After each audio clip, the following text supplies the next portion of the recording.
everyone, it's a bright summer day here and I'm going to welcome you to Passion Pragya, my YouTube channel. Today we're going to be interviewing Miss Nighat, otherwise known as Miss Nikki. She is the mom of an autistic child. She's a trainer and a special educator. So welcome Miss Nikki today. Thank you for inviting me today, Pragya. Thank you also. So now we're going to start with the first question. Can you please tell me more about your journey? Okay, so my journey started with my own kid, and he was diagnosed with autism in 2017. As many of us doesn't know autism, I was on same journey. I was also like a person who have no idea about autism. At the same time, my family never had any kind of a diagnosis. It was the same with my in-laws as well. So me and my husband was like totally blank, and the diagnosis started like this in our journey, and then I started taking understanding ABA therapy more, and then I was into that path where I learned academic as well. So I became a special educator, and I'm a trainer as well for the parents. Okay. Can you please describe in brief words what is autism? So autism What is autism?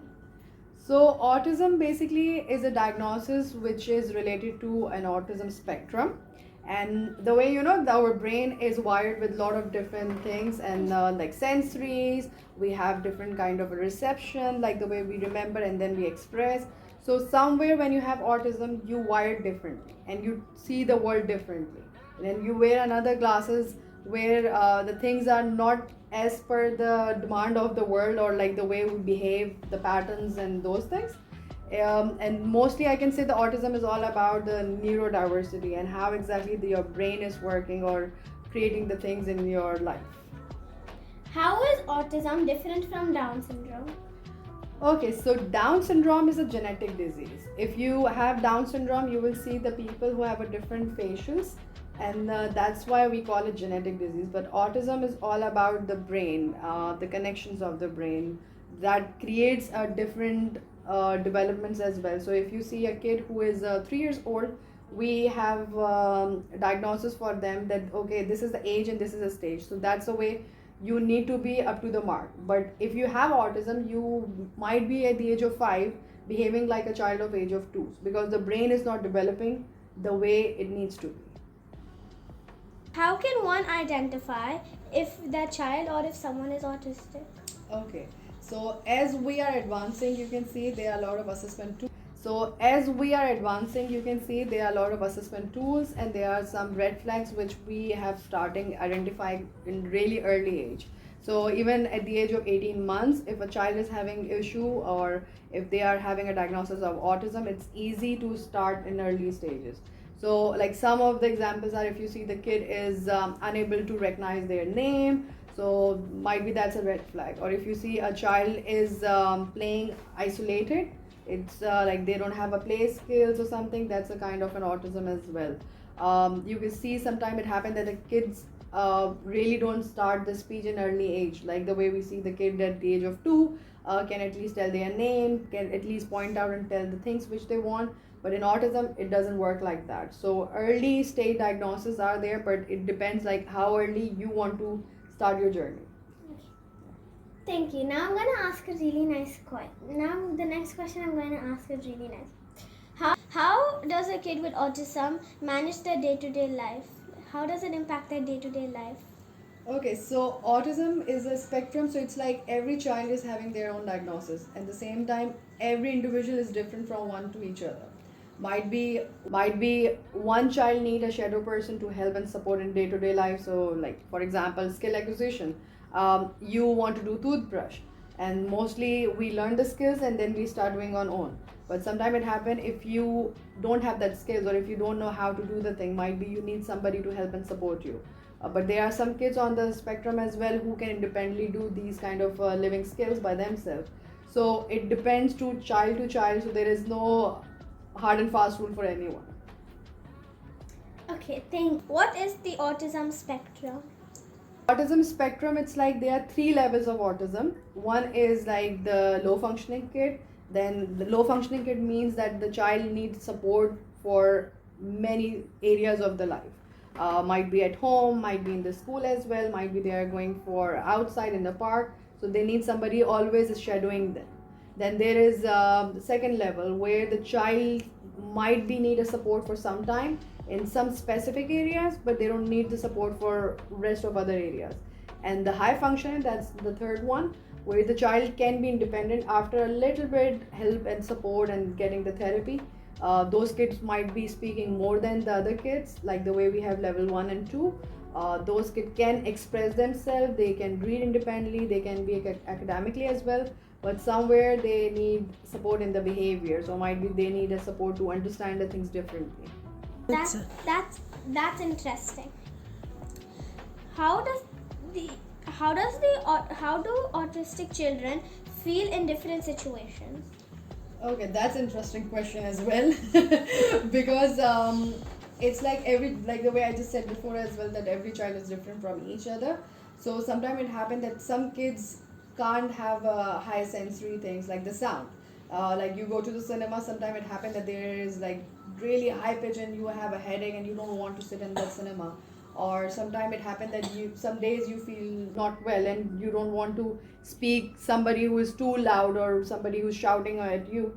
Is the same thing happen with the other kids as well who are on spectrum. So they need some handy stuff, like might be a headphone to lower down those noises. Like when you go to the school, some kids might won't able to attend a music class because there's a lot of drum, there's a lot of duff, there are guitars and those things, and those sounds are really high for them. So we need to help and support them differently. Like we can get them a headphone and they can easily attend that. Some kids even have a sensory issue. They don't like some specific texture, so they can't touch or they can't sit, or even same time, if you have seen on the shirt there are some tags. So those kind of sensory issues create the problem for them, so they can't wear those kind of shirts. If I give you more example, then the pants, you have seen that there is a zip and then there is a button. Sometimes it's really hard for those kids to tie up the shoes as well. So we need to keep the things according to the child, and that's the way we can help and support them. That answered almost everyone's question. Now, can you please elaborate about being a special educator and what you do in the role? Okay, so once you become a special educator, you can create different IPs. That's called individual education plan. As well as sometimes it happen if you are running a ABA program for a kid. So that's made by BCBA. So that BCBA is one of the person who do the assessments and create specific program for that child. So as an educator, you can even merge the academic and the behavior therapy part together and create some kind of program for them, which will help and support them in the school. How is it to be a mom of an autistic child? For me, it's a blessing, because if I don't have a special need child, might be I never understand what the autism is. Might be I never had this journey when sitting and talking about special education. For me, it's a blessing. Sometimes it happened like some people really don't take this positively, and they always keep it in the heart that my child is not up to the mark. But reality is this: your child is just different in the way to think and see the world. Other than that, it's the same kid which you have seen before. It's the same kid like the way you have in neighborhood as well. That was really nice and positive to hear. Question 10. How can children support their friends who are autistic? Oh, I love this question, because this is the fun part where I will say a lot of things now.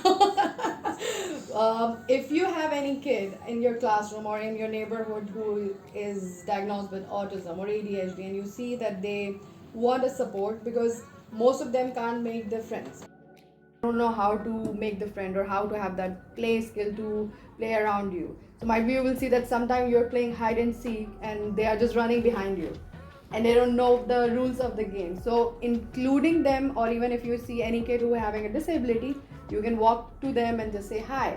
I guess that will be the first step to bring them into the inclusive environment. What message would you like to give to children?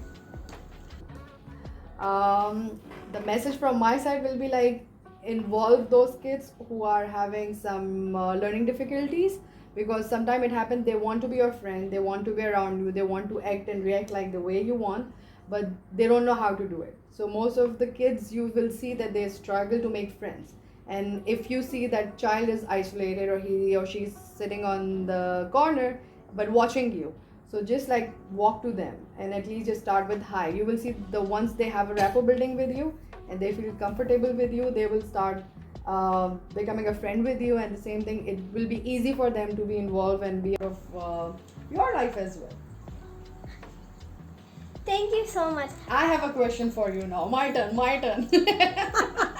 So what you learned today about the autism? That some of them need help from other teachers, like in school, like the lower part, like the first part, like they need help, like they need teachers, they need help in like other things, but then the high ones, they can do things by themselves, but they need help like in talking and like behavior, I guess. Okay.